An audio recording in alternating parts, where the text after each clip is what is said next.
ஷே எப்பா விஷ்ணு பிரமா பஞ்சாயத்து போர்டுன்னு வச்சு உலக நாடே பஞ்சாயத்து போர்டு வச்சு நாசம் பண்ணி வச்சுருக்கான். பஞ்சாயத்து போர்டு சுடுகாட்டு எரி பெருக்கணும்ல. பஞ்சாயத்து போர்டு எரிச்சாச்சுன்னா உள்ளே எல்லாம் சிக்கிச்சின்னு எல்லாம் மாட்டுவான், எல்லாம் அடைக்க மாட்டுவான், உள்ளே மாட்டி வருவான். சரியா? அதுதான் பஞ்சாயத்து போர்டு கணக்கு.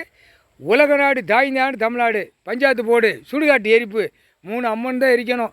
அம்மமார் தானே எரிக்கணும். அவர் இந்த ஜென்மத்தில் 3 அம்மனுங்களுக்கு எரிக்க கொடுத்துட்டாரு. எரிங்க எரிங்க எரிங்க, நான் அடிக்கேன் அப்படின்ட்டார். எப்பா கணக்கு போட்டாச்சு. எப்பா கைலாசத்தில் இராணுவம் நீதிமன்றம் கோர்ட்டு இது. இராணுவ தளபதியார், இராணுவ தலைவி, இராணுவ தலைவியார், முக்கால் சத்தியம் வானரப்பட இராணுவம் வீரர்களுக்கு எல்லா கணக்கும் கொடுப்பார் அந்த நேரம். இப்போ இராணுவ தலைவியார் 2 பேரும் பார்வதி பரமேஸ்வரன் உட்காந்துட்டாங்க பூமியில். தக்க தண்டனையாக மாநில பேருக்கு கிடைக்கும். முக்கால் சத்தியம் சுடுகாட்டு எரிப்பு பூரா பஞ்சாயத்து போர்டு எரிப்பு முக்கால் சத்தியம்.